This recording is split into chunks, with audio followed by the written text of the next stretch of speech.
Ilang beses na ba nating narinig, may ginto sa basura. Kaya nga, huwag din tayong basta-bastang tapon ng tapon. Sa panahong ang lahat ng presyo ay tumataas, malaking tulong ang gasolina, magandang aksesorya at iba pang kapaki-pakinabang na gamit mula sa basura. Kaya palakpakan natin ang mga wais na nakatuklas nitong mga ginto sa basura. Hindi lahat ng basura, basura. Ginto sa basura. Si Pete Jimenez, premyadong animation director at graphic designer, ay tinaguri ang Iron Man dahil ang kanyang likha ng sining ay iba't ibang bakal mula sa junk shop. Sa entrada pa lamang ng kanyang bahay, pinagdikit-dikit niya ang mga ito. Tubo, mga liabe ito eh. Ano-ano pang mga parte, so patapon na yung mga bagay na yan eh. Nilinis ko, tapos winelding ko. At nagkaroon siya ng bagong forma, nagkaroon siya ng bagong buhay, ika nga eh. Diba? Ngayon poste na. Sa kanyang hardin, naku, heto ang tinawag niyang petal attraction. Ito yung hood ng Volkswagen Beetle. Mga bahagi ng sira-sirang kotse na ginawa niyang Ito naman, yung higanting taparodo ito, sa bulaklak. likod. Kung makikita niyo yung bumper ng Beetle yan. So yun, siya yung naging tangkay.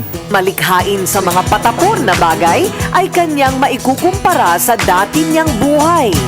Parang patapon din ako eh. So, well, nagkaroon din ako ng panibagong buhay. Kumbaga eh, nagkaroon ako ng bagong direksyon. Ganun tipo, parang mga gantong bakal, no? Na wala naman silbi, eh, nagkakaroon ng bagong direksyon. Tapos meron Pwede niyong hawakan, pagalawin. Patunay lamang na ito'y tila may buhay na rin. Palakpakan naman dyan! Sa kabilang dako, maraming pwedeng gawin sa mga basura ni Romel Pedazo. Yung product ko, gusto ko yung magagamit ng tao para maiba naman. Para unique tayo, one of a kind. Gusto ko nang gumawa ng Filipiniana dress na gawa sa basura.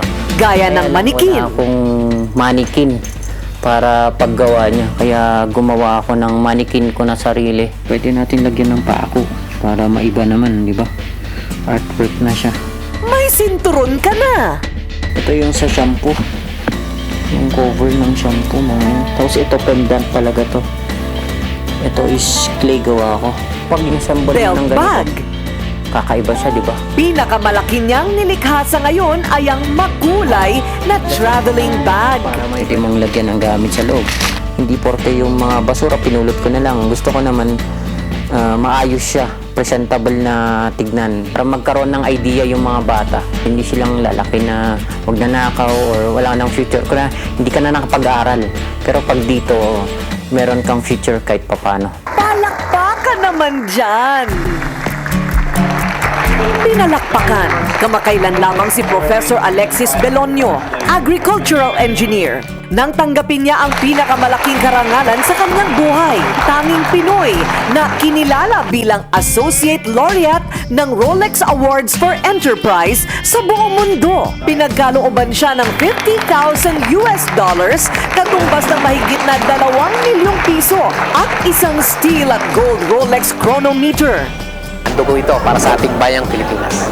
Ito'y dahil sa kanyang imbensyon na rice husks gas stove o kalan na sa pamamagitan ng mga ipa ng palay na itinatapon na ay pwede palang makalikha ng gas o enerhiya sa pagluluto.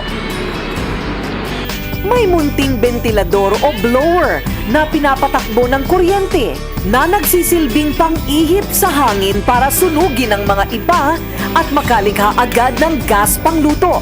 Ito rin ang gagamitin nyo sa pagkontrol sa lakas o hina ng apoy. Konting-konti lang ang kain na kuryente noon. Konting hangin lang i-apply natin sa ipa, then magpuproduce siya ng gas through ang plate. 1 kilong ipa lamang ang kailangan kung ikaw ay magpapakulo ng tubig, magsaing at magluluto ng ulam. Para ka rin gumagamit ng LPG. Pero, menos gastos ka, pamilya! Sa 3 kilong ipa, 3 piso lang. Sa loob ng isang buwan, gagamit ka lang ng 90 pesos na ipa. Kumpara sa paggamit mo ng LPG, sa loob ng isang tangke, 550. At least kahit pa paano, makakamenos ka na ng 400 plus kada buwan. At ang mga abo, huwag ibabasura, pwedeng gawing pataba sa mga pananim. Napakatindi nung discovery at yung invention niya. Dahil yung savings na yun, pwedeng magamit ng farmer kagad sa pandagdag sa pataba, abono, which would increase his income right away. Pasalamatan ko yung Rolex kasi ang Rolex nagbigay ng opportunity sa atin na ma-share ang technology sa mas marami pa. Palakpakan naman dyan!